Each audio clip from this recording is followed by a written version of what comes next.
Belum main udah sombong duluan. Pelatih Irak yang juga mantan pelatih Australia mengaku sudah mengantongi kelemahan timnas Indonesia usai menonton laga semalam. Siap berikan kekalahan bagi Indonesia di round 4, Graham Arnold, apa Anda main muter-muter doang? Terbongkar ke publik, ternyata memang sudah ada kong kali kong Saudi dan Lebanon buat mancing pemain Indonesia hingga ciderai pemain inti. Ricky Kambuaya pertama ditarget tapi gagal, kemudian Miliniano juga gagal. FIFA bergerak cepat.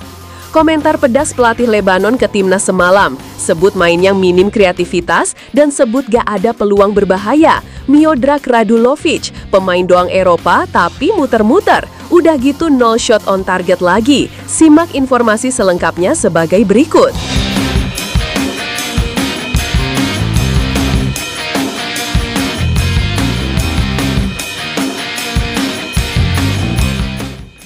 Laga semalam nampaknya menjadi bahan analisis bagi calon lawan timnas Indonesia bulan depan, yaitu Irak. Ya, melalui pelatih mereka, Graham Arnold, yang notabene juga mantan arsitek Australia di round 3, mengaku juga menyaksikan laga semalam guna persiapan strategi di bulan depan. Dirinya sendiri mengaku kalau Indonesia yang pernah dia hadapi tahun lalu bersama Australia bukanlah tim yang sama, karena sudah ada banyak tambahan pemain baru dan juga pelatih baru. Jadi menurutnya, secara permainan pasti akan berbeda.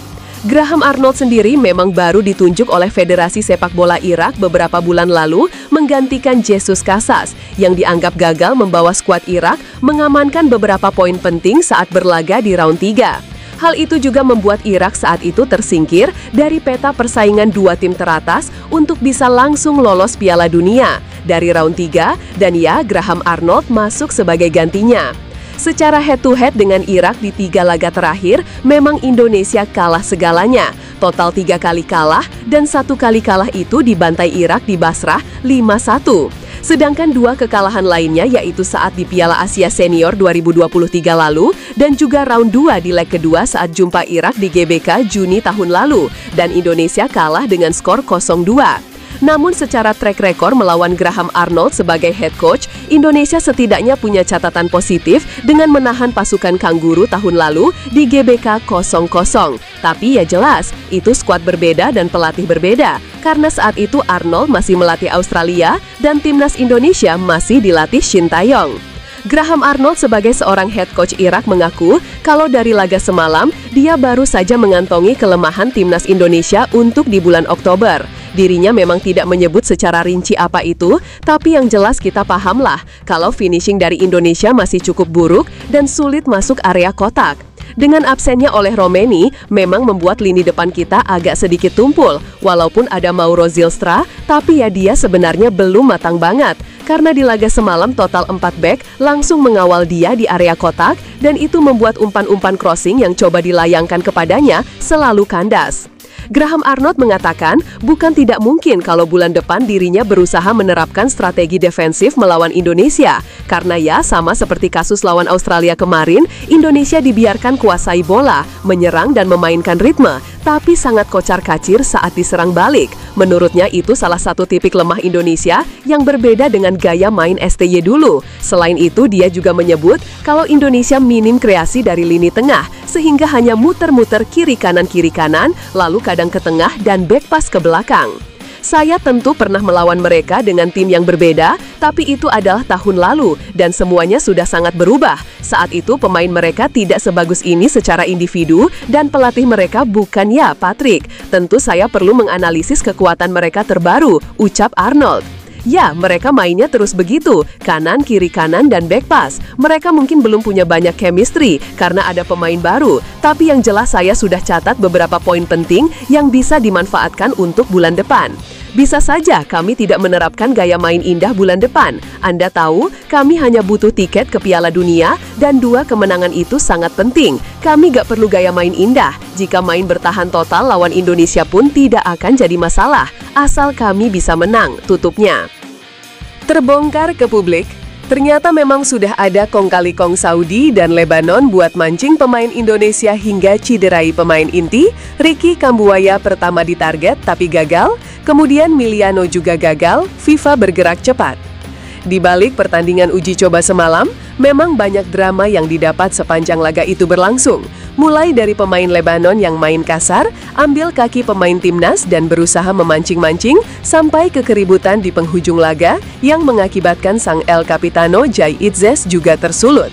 Ya, kita lihat di laga semalam, pemain Lebanon nampak sudah menandai Ricky Kambuaya, dan itu jelas kelihatan karena mereka berusaha mencelakai pemain berusia 29 tahun tersebut. Ya, total 3 pelanggaran keras dilakukan oleh pemain Lebanon ke Kambuaya, namun satunya luput dari pantauan wasit. Sedangkan satu tackle keras dari pemain nomor punggung 6 Lebanon sempat tertangkap kamera. Yaps, Kambuaya yang coba dribbling melewati saat itu langsung dijegal dengan keras, padahal baru 2 menit sebelumnya dia dilanggar. Selain itu, beberapa pelanggaran keras juga dilakukan oleh pemain Lebanon ke Miliano Jonathan, namun untung tidak berujung pada cedera. Jika kita melihat gaya main Lebanon yang parkir bus, main asal ambil kaki dan keras, jelas ini adalah ciri khas gaya main negara Timur Tengah. Selain itu juga mereka jago memainkan drama dan memancing pemain kita, dan itu bahkan terjadi di penghujung laga berlangsung. Banyak netizen dan curiga kalau Lebanon memang sudah disuruh Saudi untuk menciderai pemain inti timnas, namun nampaknya semalam itu tidak bisa dilakukan, karena beberapa pemain inti dan penting langsung ditarik di babak kedua. Netizen pun mulai menguliti Saudi yang kadang memang licik dan main fulus di belakang layar bersama tim lain. Dan tentu jika Saudi terbukti membayar Lebanon untuk menciderai pemain kita, tentu itu adalah tindakan curang dan bisa saja FIFA memberikan sanksi berat bagi kedua tim, baik itu Arab Saudi maupun timnas Lebanon. Selain jago main drama guling-guling, ternyata negara Tim Teng juga jago provokasi dan ciderai pemain lawan. Dibayar berapa sama Saudi? Tulis akun Anim Naim. Gila, parah banget mainnya, udahlah parkir bus, mainnya kasar banget lagi, buset. Itu sengaja ngincer kaki Kambuaya, untung aja gak cedera. Tulis akun Rigen. Gue yakin ini pasti suruhan dari Saudi, tulis akun Nehemia. Komentar pedas pelatih Lebanon ke timnas semalam, sebut mainnya minim kreativitas, dan sebut gak ada peluang berbahaya. Miodrag Radulovic, pemain doang Eropa tapi muter-muter. Udah gitu, 0 shot on target pula. Hasil seri semalam melawan Indonesia nampaknya menjadi salah satu kebanggaan bagi pelatih Lebanon, Miodrag Radulovic. Pasalnya bukan apa, walaupun tempo dulu Lebanon selalu ayam-ayamin Indo, tapi sekarang nampaknya semua sudah berubah. Tentu kita tidak bisa pungkiri kalau imbas dari menguatnya timnas kita sekarang adalah peran banyaknya pemain diaspora yang akhirnya bergabung. Meskipun bermain parkir bus atau parkir pesawatlah lebih cocok, namun dia mengaku tetap bangga dengan anak asuhnya yang mampu merepotkan timnas Indonesia lewat satu sepakan mengarah ke gawang, dan untungnya memang masih bisa ditepis Emil Audero. Itu menurutnya berbeda dengan timnas Indonesia yang bahkan tidak pernah melakukan tendangan mengarah ke penjaga gawang dan hanya melenceng terus. Kendati bermain dengan skuad Eropa mayoritas, namun menurutnya Indonesia masih gak jelas, butuh chemistry dan pemahaman taktik yang jelas. Karena praktis di laga semalam, menurutnya Indonesia hanya main muter-muter saat mereka melakukan skema defense total. Ya, itulah namanya pertandingan strategi dan juga mental. Saya pikir ada alasan kami bermain bertahan melawan mereka tadi, dan itu murni karena kualitas mereka berada di atas kami, ucap Miodrag Radulovic. Saya pikir jika Anda berada di Piala Dunia dan bermain melawan Brasil atau Argentina, Anda pasti akan memainkan gaya main yang sama, dan itu sudah bagus untuk pemain kami. Dan ya, mereka tidak bisa berbuat apapun, tidak ada tendangan ke gawang, dan kami masih bisa melakukan itu sekali, tutupnya.